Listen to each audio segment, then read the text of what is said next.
Group B of the group stage of the 2020 League of Legends World Championship has concluded, with Dam1 Gaming finishing in first place and JD Gaming finishing in second. Sandbagging strategy has always been a meme when it comes to the LPL teams ever since 2015, but today we're going to explore what does it mean to try out for the first seed, or would it be better to hide strats for the best of 5 series. This is my recap of Worlds on day 6. The first question is, how much is the first seed worth? And if we were to look at historical context, looking at the previous 3 years, in 2017, it would seem that being in the first seed would be worth quite a fair bit, with 3 out of 4 of the first seeds advancing to the next round.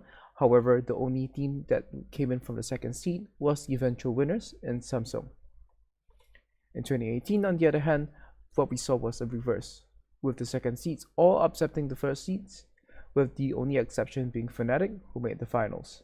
IG then later on went to bounce back from that and finish as the champions of the 2018 World Championship.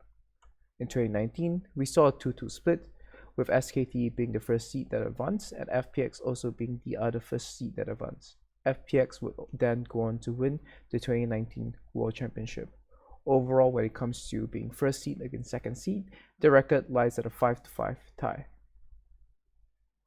It lies at a 6-6 tie, actually. My math was a little bit wrong over there. Now, if we were to look at, say, ignore the statistics and just look at who are the teams and what might possibly be drawn should a team finish first or second seed in the group, we see Suning and G2 finishing in first and second place respectively. And in Group B, we now know that it's Dam1 and Jingdong Gaming.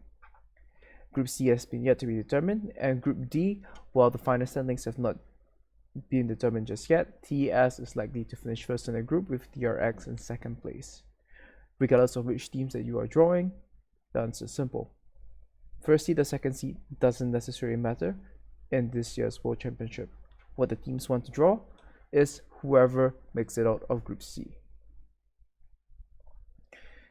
Let's take a look at the idea of what it means to be holding back strategies. If we were to examine FPX's run in the 2019 World Championship in the group stages, they played a very specific style during the group stage, where they played for mid jungle pressure into gank setups with a carry mid to a spot.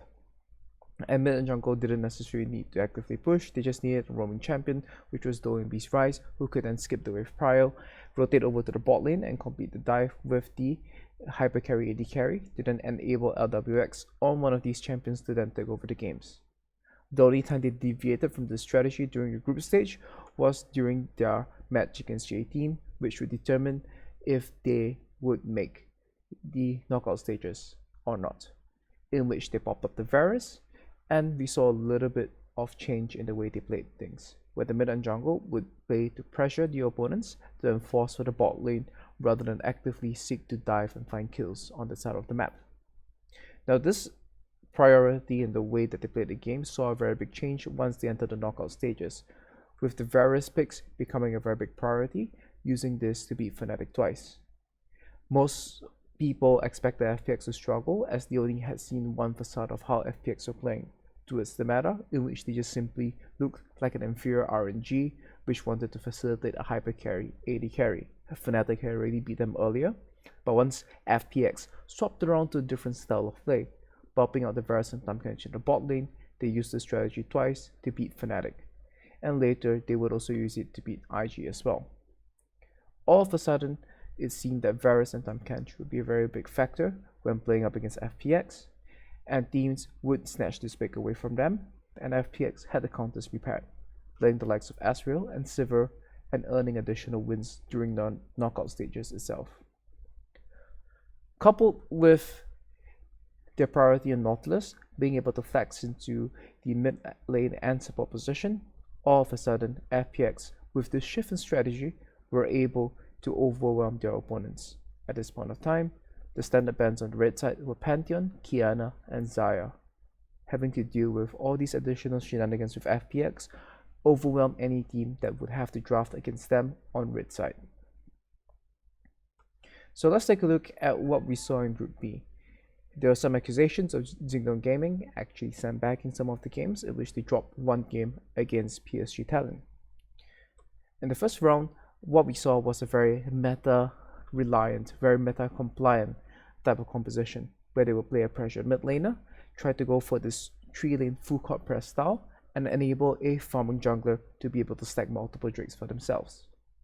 However, in the second round, what we saw was a different approach, where they swapped things up, they played away from necessarily facilitating a carry jungler, and played for 1-3-1, relying on the strength of the solo laners to take over the game in the mid game. Damwon, on the other hand, we see a much different story. They looked at the metagame and decided that simplicity is the best way to attack it, drafting scaling team fighters in the likes of Cannon, Ornn, and Sett in the top lane.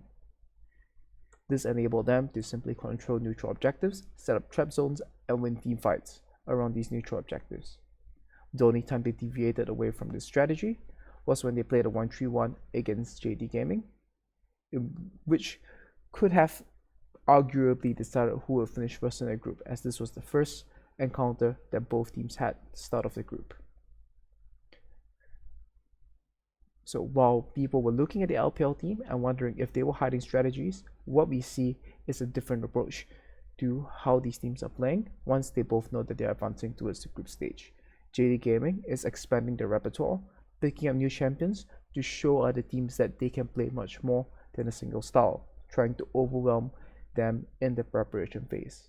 Whereas Damwon is trying to keep things as simple as possible and not reveal too much of their hand, so that when they do show what their B or C strategy is, they have the element of surprise to catch people off guard.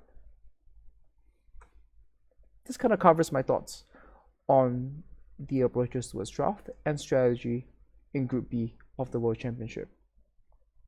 Were either of these things sandbagging? Now that's a very controversial term in itself, but there is definitely value in hiding strategies or controlling information for the later stages of the tournament.